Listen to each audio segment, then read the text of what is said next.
We're going to start the screen share here in a minute and get this presentation started. First, I really want to thank everybody who joined today.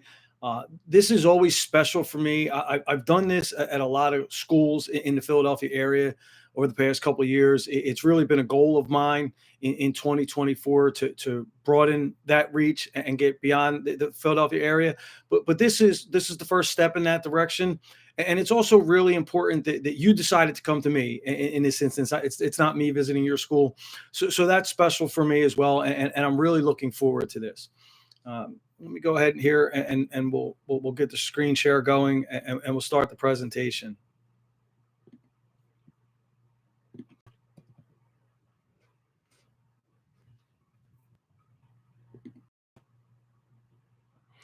All right, so the Going Pro series, what this is, what we're going to talk about today, I'll get into in a minute. But first, let me just kind of tell you who I am for those who may not know, and how we started this journey and how we got to be where we are today. So my name is James Grugan. I'm the founder of Five Star Hiring. I started the business about 2 years ago. It really started off back when I was in at my former company. I had a former colleague, childhood friend, who was a basketball coach at a local Division II school, who would often ask me to get his players jobs when they graduated. And every time I did so, without fail, they tended to be exemplary employees in a position that was typically high turnover, and they really bucked that trend quite significantly. And it got me thinking that couldn't be a coincidence that every time I placed a student athlete, they ended up being a really good employee. And I started to look at the leadership team in this organization and found that many of them were former student athletes as well. And down the rabbit hole I went. Come to find out, 90% of Fortune 500 CEOs are former student athletes. And that's really a skill set that a lot of hiring managers look for when they're hiring. However, despite that, there wasn't anybody specifically in the staffing industry focused on that candidate pool. Whereas, if you're in accounting or an executive or engineering, whatever the case may be, there are staffing agencies or divisions of staffing agencies that focus to almost every profession. So I felt that there was really a need, and on both sides, on the corporate side as well as on the student athlete side. So I went ahead and took the plunge, and man, was I glad I did. One of the most common things I heard in talking to former student athletes as I was starting this, almost verbatim, I was told, "Man, I really wish I had something like this when I was in school." So not only did I find that there was a need on both sides, but I also felt that it would be extremely rewarding to provide such a service to some degree, kind of like an underserved community, if you will. And that's really how this journey began. And I've enjoyed it immensely. And I'm looking forward to sharing with you the way to navigate through this job interview process as a student athlete.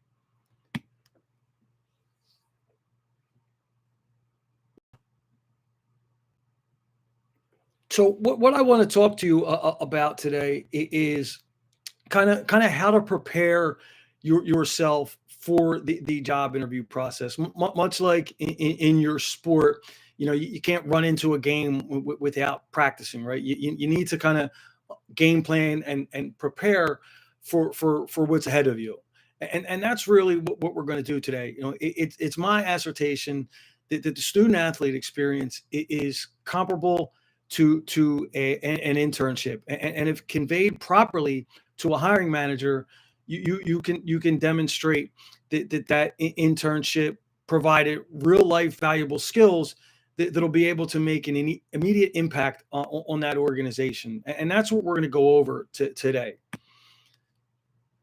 Whether you know it or not, as a student athlete, just by kind of being where you are, you're special. You have separated yourself from your peers to a very high degree, and along that way, you've acquired a certain set of skill sets which will translate very well to the next phase, which is the corporate world. And what we're going to focus on today is not only those skill sets, but a little kind of subdivision of each of those skill sets, but more importantly, how to articulate the skill sets that you acquired, and what the value is that they can bring to an organization.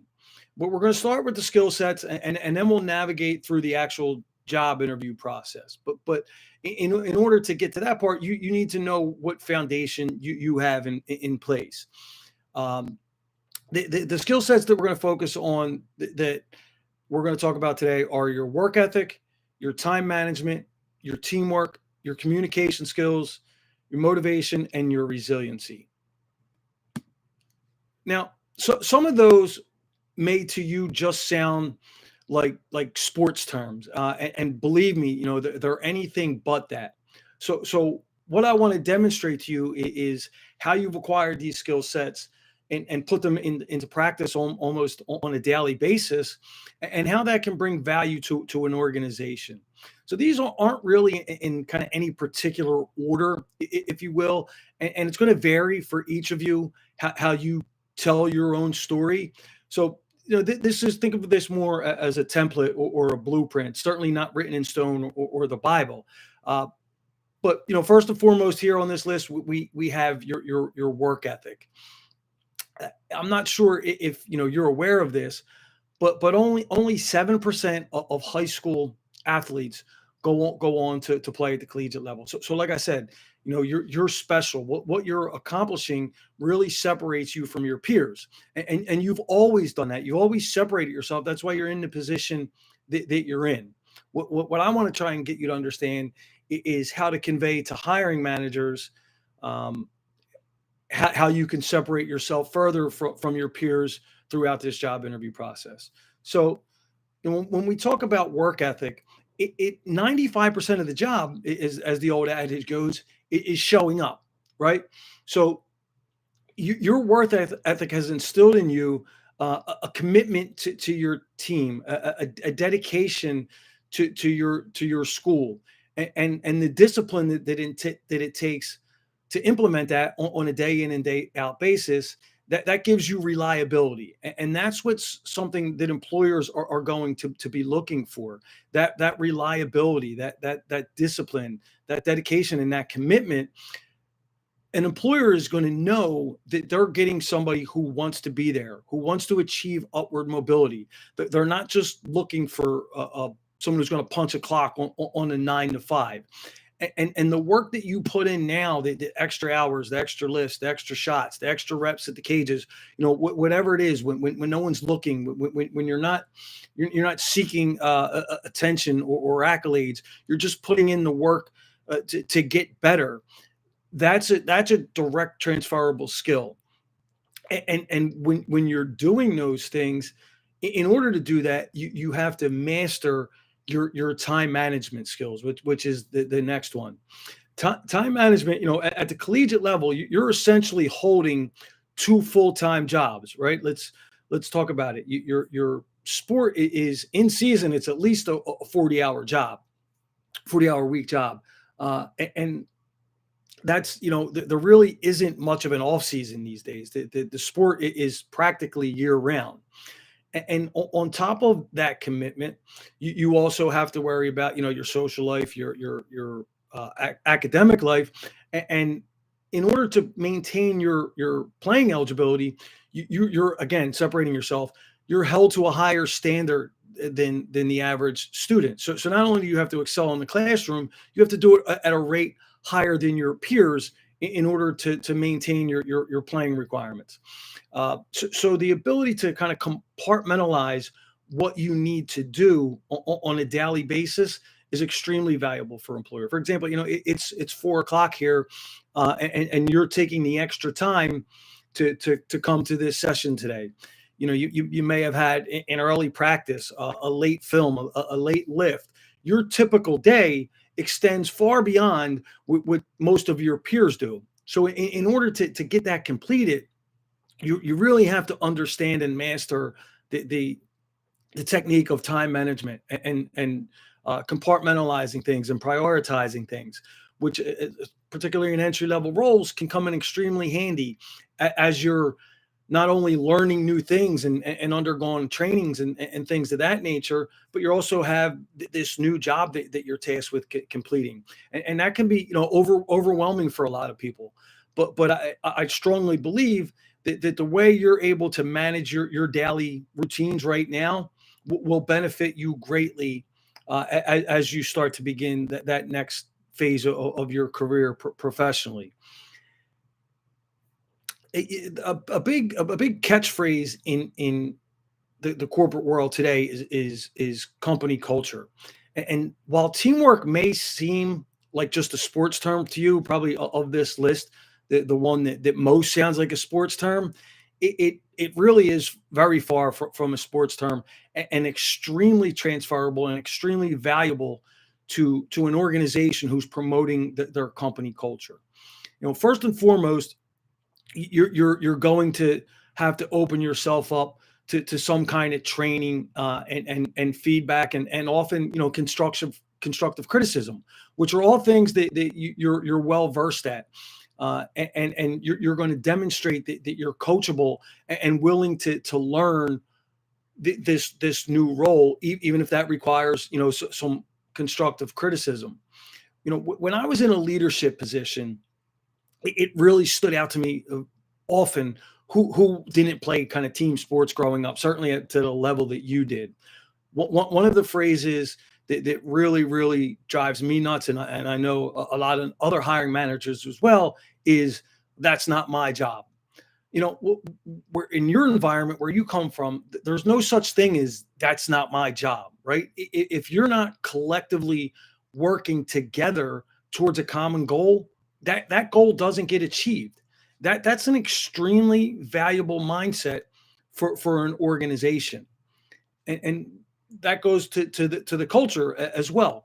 You for the last 4 years, or during the next 4 years, depending where you are in your journey, are buying into your team's culture, your coach's culture, and in oftentimes you're not only buying into it, but you're helping to build and develop and cultivate that culture. There's a leadership component to that as well. Whether you're a captain or not, it's incumbent upon you to hold each other accountable, and that's a leadership skill. Is accountability, and those are skills that in the corporate setting, holding people accountable and building that company culture that this organization is selling to their employers and prospective employers. It is something that you can directly, immediately impact on that organization. So don't undersell the value of teamwork. Another one, and then the next one that I want to talk about is communication skills. A lot of communication is being prepared, and preparation breeds confidence. The more confident you can speak to something, the better you're going to do in it, and that's going to be another common theme that we talk about is preparation and confidence. When you're constantly putting yourself in a position to step into an assignment, knowing that you're going to do your due diligence and prepare for it, much like practice or film or those kind of things, that same mindset allows you to more effectively communicate whatever it is you need to talk about. Furthermore, you're used to talking to people, usually kind of talking up, if you will, when you're having difficult conversations, whether it be with a coach about playing time or your role on a team, or maybe a professor where you're missing class time due to your athletic travel and things like that. They're difficult conversations, but you've had them, and you're used to having them, which puts you at ease talking to leadership and demonstrates your communication skills.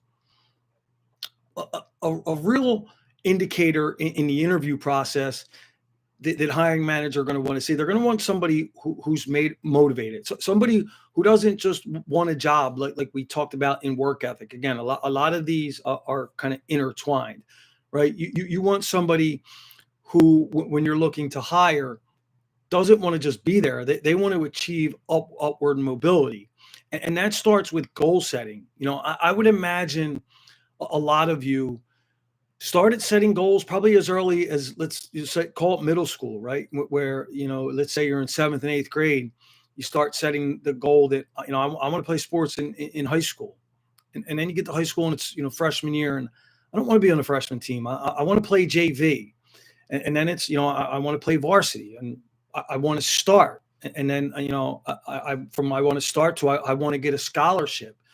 From a scholarship, now we get to school, to college, and the process starts all over again. Whole new set of goals, right? I want to be a starter. I want to be all conference. I want to lead the team in scoring, rebounding, batting average, goals. Whatever it may be. That drive, that self starter, that motivation is always going to be there, and it's not going to just go away when your athletic career ends. You're going to find that next goal, and you're going to be looking for that opportunity. And in a corporate world, that's upward mobility. And again, corporations, hiring managers are going to be looking for somebody who's looking for that trajectory. They're not just looking to punch a clock. But along those lines, when you're setting those goals, and when you're looking to achieve that upward mobility, it's not always going to come easy, right? Nothing ever does. And every athlete at every point in time has had to deal with resiliency. At some point, they've had to overcome some type of obstacle that they've needed to persevere through, whether it was, a benching, an injury, a slump, whatever the case may be. There's always been something that you had to overcome that adversity. And that can come in many forms. And not only are you able to kind of persevere through that, which when I talked about earlier in the the high turnover positions, you're kind of inherently built to not acquiesce to those challenges, to battle through them. And within that, it's also, the being resilient in not only not giving up, but being able to make a quick decision on the fly, or change course, right? These are all skill sets that are transferable to anything, from nursing majors to business majors. You're often going to be asked to make decisions under duress, to deviate from the game plan, if you will. And all of those skill sets kind of fall under resiliency. And they all kind of start to tie together. When you're in a corporate setting, in no position almost are you going to be asked to just work by yourself. They're not going to throw you in a cubicle and have you work on spreadsheets all day, right? You're going to need to work with a team, or cross departmentally.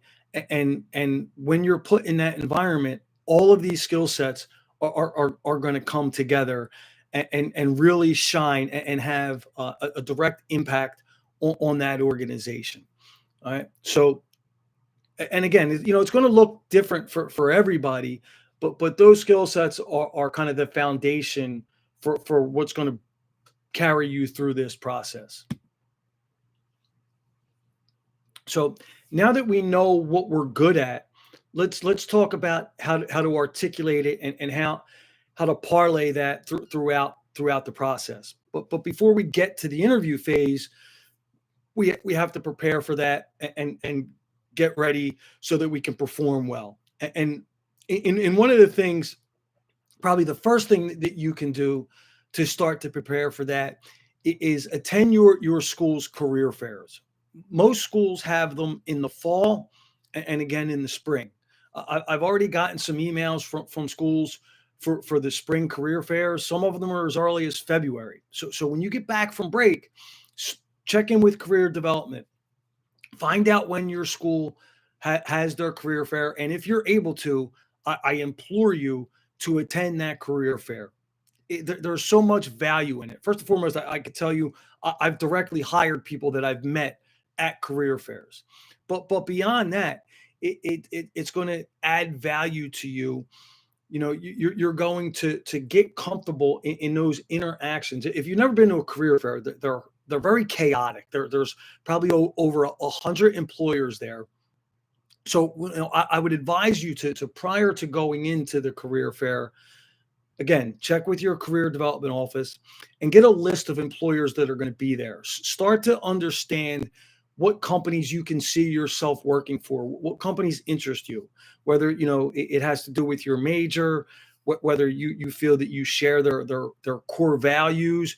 You've heard through colleagues or friends that they have a strong company culture. Whatever it is, find those companies that are attractive to you and seek them out. Maybe 5 to 10, depending on what your level of interest is and what your field is. You may have more opportunities, but have a plan when you go into your career fair.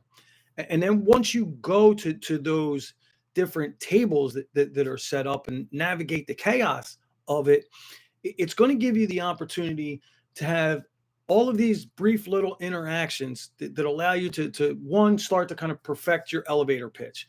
And what your elevator pitch is, it's kind of how you tell your story, and you'll get used to telling it in a way that it'll be so comfortable and so relaxed. It'll just make you that much more kind of charismatic and appealing to an interviewer.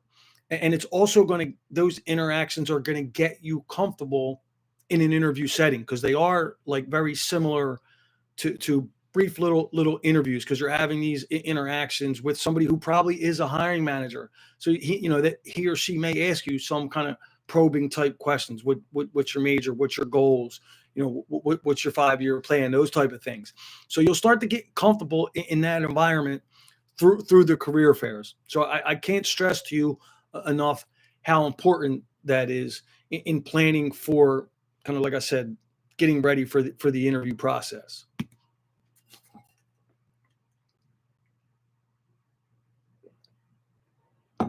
So the next step is the actual interview process, but you don't just jump right to the interview. You have to land the interview first. So I want to kind of give you some tools that can help you, again, separate yourself from others who are applying for these positions, and what you can do to land that interview. The job market is extremely competitive. Okay, probably 90% of positions are filled either internally or through referrals. All right. So most positions aren't, you're not going to just grab a job based off of applying for. So that's why these steps are extremely critical to landing you that interview and ultimately that job. All right. I live on LinkedIn, and we're going to talk about it a little bit more in a minute. But on LinkedIn, when you apply for a job, sometimes, maybe about 40, 50% of the time, it will tell you who posted that job. Very quickly send that person a message, something to the effect like, "Hey, this is James. I applied for your marketing coordinator position. I looked at the job description. It aligns with what I'm looking for, as well as my skill sets. I think I'd be a good fit. I hope to have the opportunity to speak with you regarding this position. Thank you for your time." Again, quick and brief, empathetic of their time, but it got their attention. I'll post a job oftentimes on LinkedIn, and may get 100 applicants for one position. Maybe 2 to 4 of those 100 applicants will send that message email that I just described. All right. So if you're one of those 2 to 4, you just separated yourself from 96%, 98% of the field, right? Little things. You got to give yourself any advantage that you can. That brief little email could be the advantage you need. They're going to look at your resume, most likely because you've taken that step to separate yourself. All right. So engaging with the employer prior to the interview is one way for you to be able to separate yourself. Another way, and this one is critical, I am such a big proponent of networking. I can't stress to you enough the importance of networking, and there are really kind of two fundamental ways to network. The first is your, what I say, your in-person network, meaning your family, your friends, your friends of friends, associates, acquaintances, whatever you want to call them. Oftentimes I find with college age young adults, they tend to kind of limit their conversations to people in their comfort zone, if you will, and topics that they know they share in common interest, whether it be sports or music or something along those lines. What I challenge you to do is broaden that circle of who you talk to.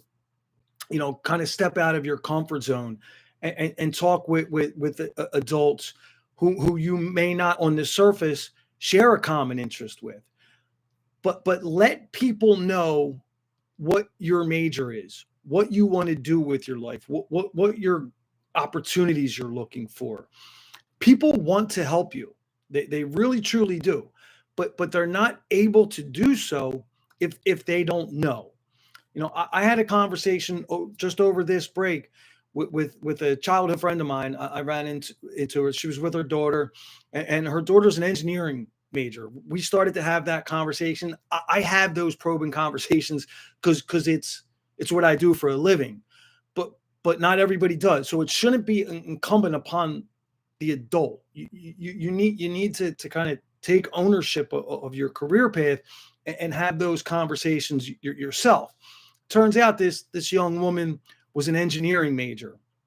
Had the conversation last week.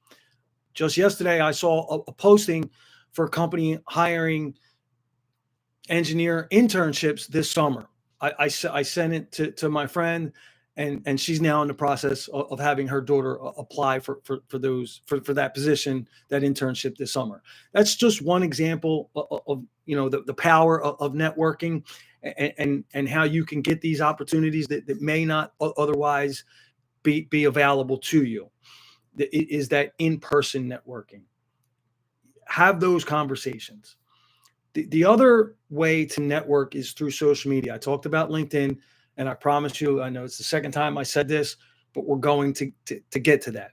But before I continue with networking, because we're going to talk about networking via social media, I want to talk to you about your social media presence, because it's an indirect kind of byproduct of networking. I'm sure if this was in person, I always ask, who's on LinkedIn, and maybe a handful of people, raise their hand. It's certainly a low percentage, but when I ask who's on Instagram, Snap, TikTok, Twitter, those type of platforms, almost everybody is. And so social media can be an extremely powerful tool, but it can also be weaponized against you if you're not using it properly. I'm sure you're aware, but most of your coaches probably looked at your social media during the recruiting process. I work with a company called LifeBrand, who's dynamite at helping college age students and young adults, professionals, have a strong social media brand. They released a study recently that showed 83% of college coaches look at the recruits' social media. Just because you're beyond that phase, don't think that's over. Because I got news for you. It goes up, it increases. 90% of employers are going to look at your social media. So that part of kind of being babysat is far from over. Employers are going to look at your social media. So you need to have a personal brand that represents you in a way you want to be represented. Be intentional with your post. Be professional with your post. You see examples all the time of people getting fired from their jobs for post either they posted years ago, or could be something that they posted last week. It's like I said, it can be a valuable tool to build out your brand and align yourself with brands that you share values with, but it can also be weaponized against you if not used properly. So again, I would be remiss if I talked about networking and social media and didn't stress the importance of a strong social media responsible presence. So please make sure that you're doing that. If you want to talk more offline about how to ensure that you are responsible, or how to clean up your social media, certainly connect with me, and I can connect you with a company that will do that for you. But moving forward, we're going to talk about how to use social media to network, particularly LinkedIn. LinkedIn is a social media site. For those of you that don't know what it is, it's essentially a professional social media site. Think of like Facebook for professionals, and it's an extremely valuable tool to build out your network. So here's what I want from you. I'm going to give you kind of a little homework. I know you're on break. You're not supposed to get homework. It's easy. If if you're not on LinkedIn, get on there. That's the first assignment. For those of you that are on there, here's what I want you to do. I want you to connect with me so we can start strengthening our network together. And I told you, when I started this thing, it was to help as many people as possible. And the more I'm connected with you, the more I'm able to help you in this process as you move forward. So connect with me, connect with your school, connect with any alumni association, any professor that you have a relationship with, and any coaches that you may have relationship with. Like I said, people want to help you, but they cannot do it if you don't put them in a position to do so, if you don't let them know what you're looking for. So you start to make those initial connections. That's the foundation for your online network. And like anything else, you have that ripple effect, and it grows and grows, and second connections become first connections, and you can start to tap into that network when the time comes. If you wait until you need a job to get on LinkedIn, it's probably too late. You need to start tapping into that now, so that you can build a pool deep enough that you can rely upon when you need it. So the earlier you start to build into that network, the more you'll have available to you. So don't just get on there, get active on there. Like people's posts, comment on people's posts, send connection requests to who you see connecting with your friends, and seem to have like-minded opinions and values, and really be intentional with trying to grow your online presence, again, particularly your professional one, on LinkedIn.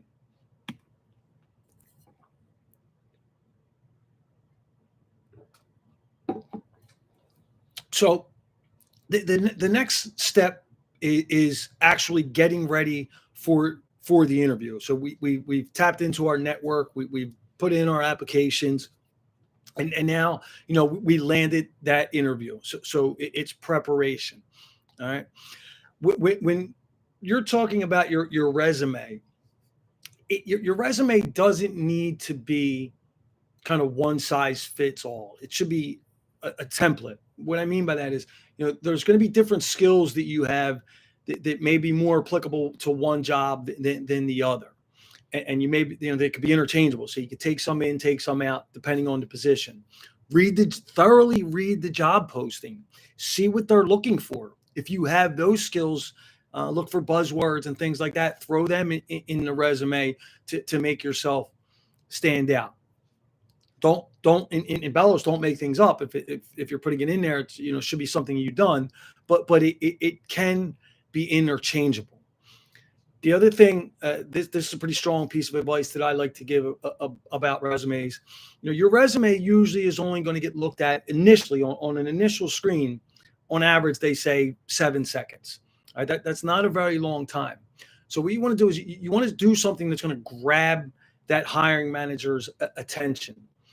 For me, that's quantifying your accomplishments. Now, you may not have a lot of experience, but in almost any role you can find a way to quantify your experience. I know a lot of people right now, are into social media. The younger generation, I see it. Maybe you're helping a small business with their social media or something. Rather than just put on there that I ran a social media account for XYZ company.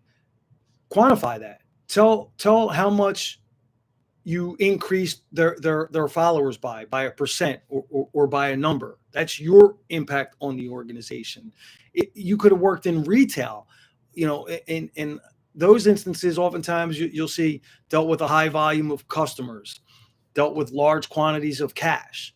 How many customers? How much cash? Right? Quantify that. Did you increase the revenue? Put the numbers on the page to show your impact on the organization. Not only will you do that, but also by putting numbers on the page. Look at this page right now. There's no numbers on there, right? If you had some numerals on there, a percent sign, it's going to stand out. It's going to jump off the page. It's going to grab that hiring manager's attention in those 7 seconds. So again, separating yourself, get their attention. Now, as you start to actually dive deep into preparing for the interview, it's a must. I can't stress this enough, that you go into the interview with knowledge of the company and what it is they do. I conducted, and the information's all out there. It's on their social media page. It's on their web page. It's available to you, and it's incumbent upon you to do the research going into the interview. I can almost guarantee you, in any interview, one of the first questions you're going to be asked: what do you know about what we do? I'll tell you a story. So I used to work for JG Wentworth, right?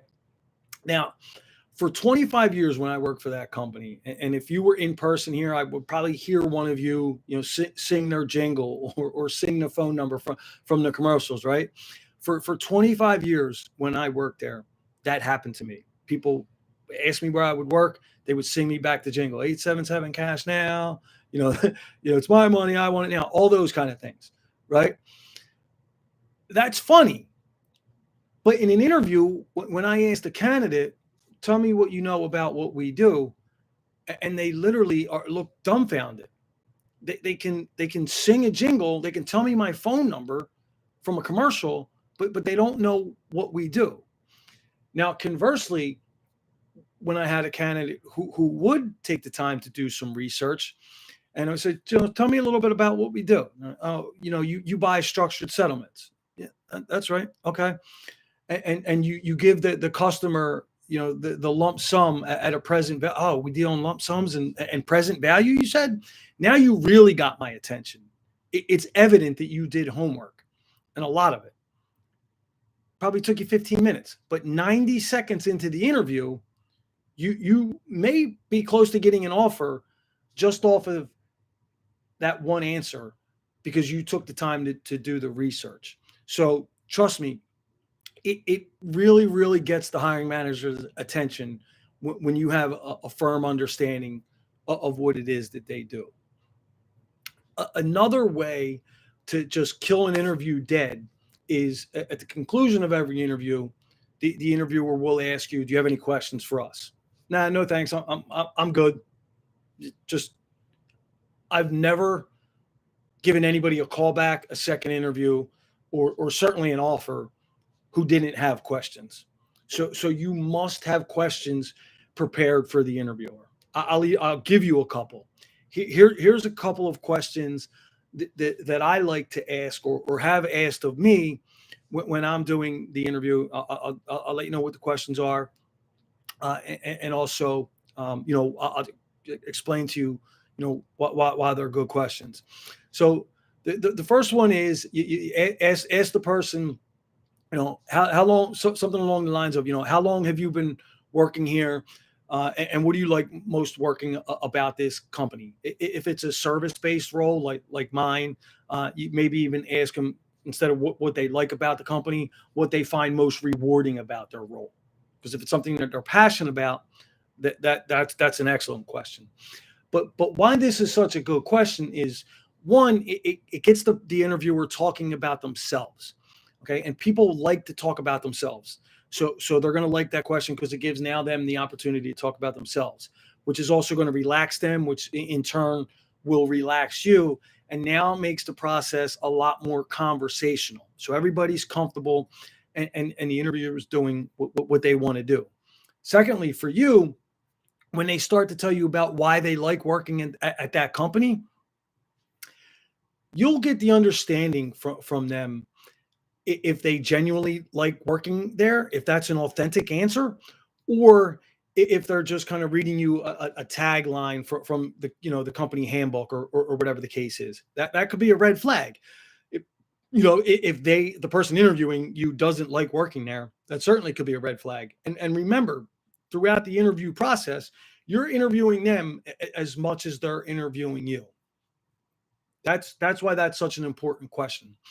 And then a follow-up question, because you should have at least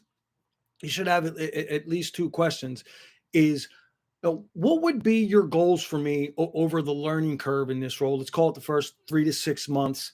And then beyond that, once I'm past that period, let's say the remainder of the first year. Here's why that's a good question. One, it shows that you're not afraid of goals. You're not afraid to be challenged, which we talked about earlier. That's something employers want to see, right? They want to see somebody who's driven, and that question certainly does that. But also there's kind of a little psychological advantage to that one, because the second part of that question, in order for them to answer that, they have to put you out in the role 1 year. So kind of subconsciously, they have to give you that role to answer that question. Now, down the line, it could come to you and another candidate, and it could be that little psychological advantage that puts you over the top, because in their mind, they kind of already gave you the role. And again, any little thing that you can do to separate yourself, to give yourself an advantage, you want to try and do that. All right. Now you're actually in the interview, beyond being prepared for it. While I can't predict every question that's going to be asked in interview, here's some common things, and kind of some common answers, and how to handle them. If this is just kind of bullet points, if you're on my website, and I would strongly recommend this as you revisit this going through the interview process, this Going Pro series, it is on my website. I would highly recommend revisiting this in preparation for an interview, as that time approaches. But let's just talk about kind of some of the common questions that you're going to be asked. Tell me a little bit about yourself, right? Is a common one. It's an icebreaker. Like I said, it gets people talking, relaxes everybody. That's your elevator pitch, right? So you should be comfortable talking about yourself in this environment, in a way that's going to be portrayed as confident and articulate. Another very, very common interview question is, what are your strengths and your weaknesses? Now, with this one, don't get so much caught up in your answer, like your actual answer, meaning your strengths and your weaknesses. I don't think the interviewer is so much concerned with the answer as far as how you present it and how you articulate it. Like for the strengths, throughout the interview process, they have your resume. There's probably going to be a phone screen, and then usually 2 rounds at minimum in the interview process. Maybe a Zoom, or maybe and an in person, or maybe 2 in persons. Either way, they're going to have a pretty strong understanding of what your strengths are. So they're not really looking kind of for what your strengths are. What they're more so looking for is how you articulate that. Same thing with the weaknesses. Although this one's a little bit layered, they when asked your weaknesses, don't just give a weakness, give the weakness, but then also what you've done to recognize it and correct it. They shouldn't have to pull that out of you. Like, in other words, like for me, a weakness would be, prior to starting my own business, my organizational skills were dreadful. They were abysmal, right? But if somebody I want to just say my organizational skills and just leave it at that, right? That's a terrible interview answer. You have to elaborate. You have to show that you're cognizant of your weakness and you've made steps to improve it. So, for example, a weakness for me, or an area where I could use improvement, was my organizational skills. So now, since starting my own business, the first thing I do every day when I wake up is I look at my calendar and I write out my tasks for the day, my appointments. If I don't have appointments, I give myself tasks. From 9 o'clock to 10 o'clock, I'm going to look for clients for the marketing position. From 10 o'clock to 11 o'clock, I'm going to look for new clients and do business development, right? So you've articulated your weakness, but you showed that you're cognizant of it and what steps you're taking to improve it. That's what they're looking for. All right. Again, I said earlier, your resume might only get looked at for 7 seconds, I think is the average. That's in the initial review. By this point, they're going to be very familiar with your resume. They may even have it right in front of them in the interview room. So know what's on your resume. I talked about, that template. Know what's on there and be prepared to discuss it. So if you say you're proficient in Excel, you better be proficient in Excel and be able to explain and articulate that skill. Depending on the skill, you may even be tested on. I've literally had employers give candidates Excel proficiency test. So if something's on your resume, you should speak to it, be able to speak to it. And then another one, they may ask like an accomplishment you're most proud of. For this one, and also I'll say kind of to your resume, as an athlete, the old school way of thinking, if you have some old school career development people, may tell you don't put your athletic achievements on there. Absolutely put your athletic achievements on there for all the reasons that we've already discussed at length in this presentation. They should absolutely be on there. As an accomplishment can be a team accomplishment. Listen, I hope everybody here has wildly successful seasons and wins conference championships and division championships. Maybe we'll get a national champion here. Who knows? But if that's an accomplishment and that's something that you're proud of, again, much like the strengths and the weaknesses, it's not the accomplishment that they're looking for. It's the way that you articulate it. So if you're proud of winning a conference championship or you're being named first team all conference or whatever the case may be, it's not the accomplishment. It's how you tell that story, why you're proud of it.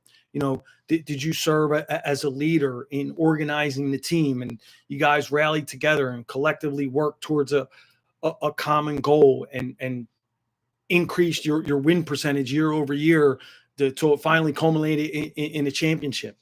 That's the answer they're looking for, not necessarily the accomplishment itself.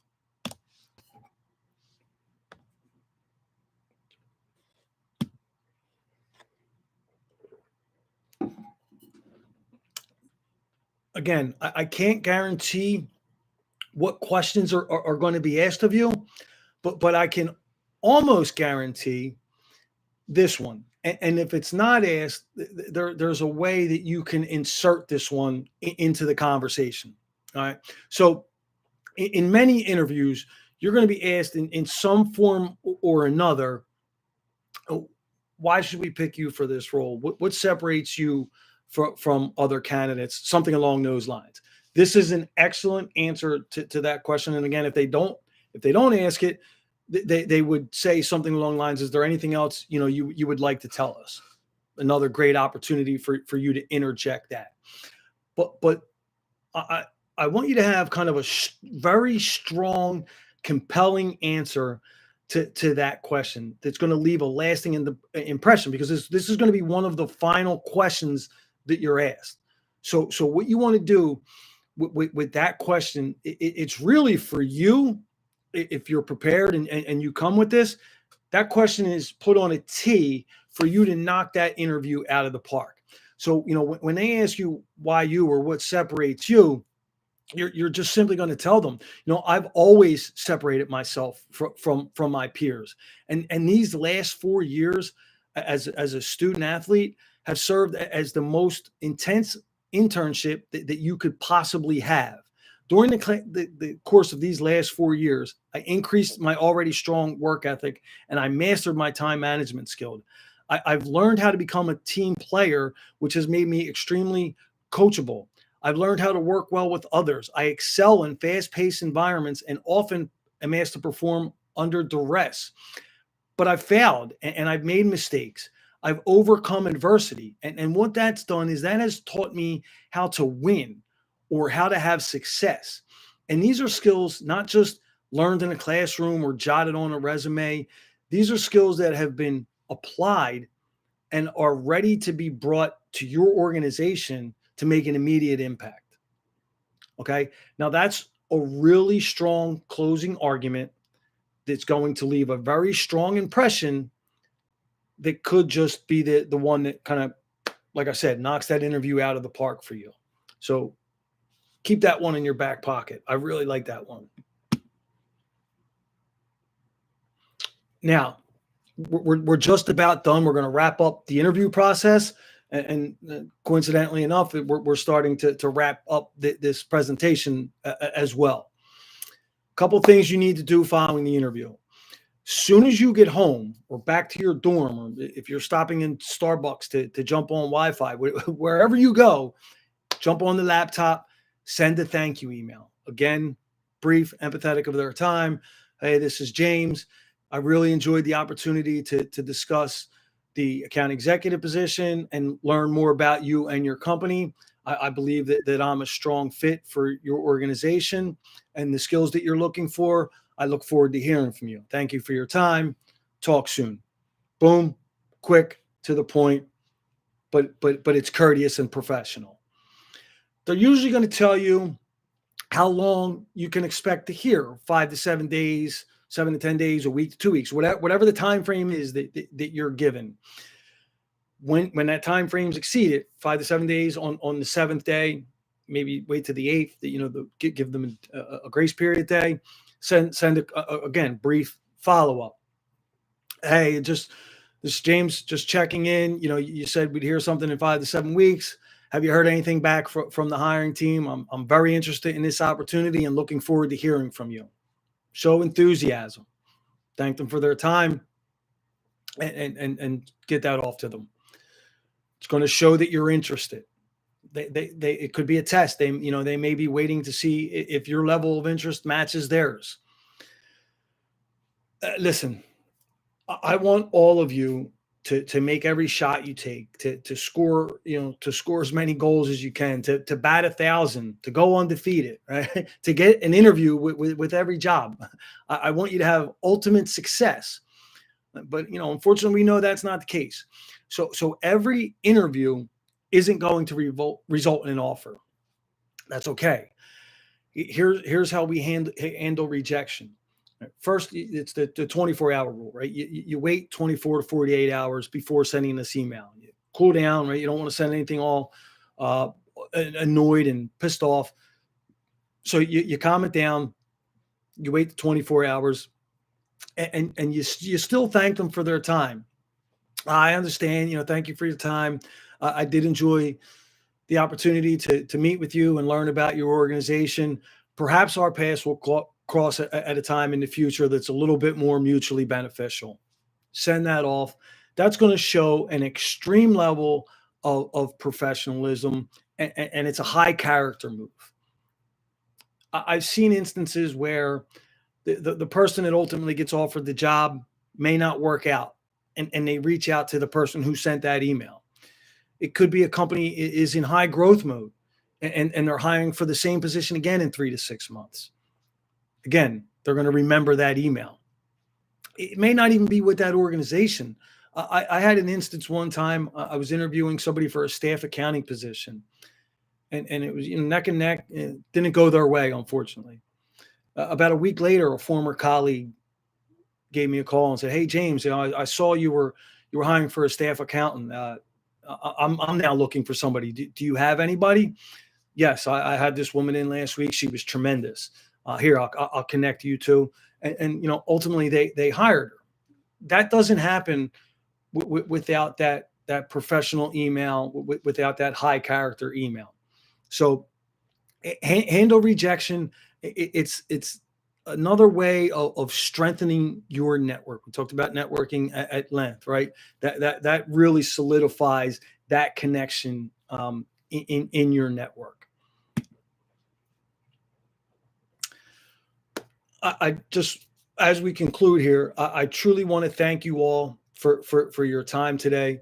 I want to let you know, that up until this point, athletics has been a large part of who you are, of your identity, but it certainly doesn't define you. It doesn't determine who you are, but it has given you the skills and put them in place within you for you to go be great. And most people are afraid to be great. Don't be one of them. Go be great. Thank you. Now, I'm going to jump back online. I know some of you may have some questions or anything. I didn't get a chance to get to the chat part of this. So if anybody has any questions or comments, feel free to leave them. Feel free to shoot an email. If you want to drop your email in the chat section so that I can follow up with you, I'd be more than happy to do that, to get your feedback, see how you thought that this went. I'm very, very thankful for your time. I do appreciate you joining us today. And I am also very grateful for any feedback that I get, or recommendations to teammates, coaches, those kind of things. If you found value in this, I would very much like to hear about it. Um, Again, thank you for your time. Appreciate you joining. All right, nobody jumped in the chat, so I think that's that. Appreciate you guys.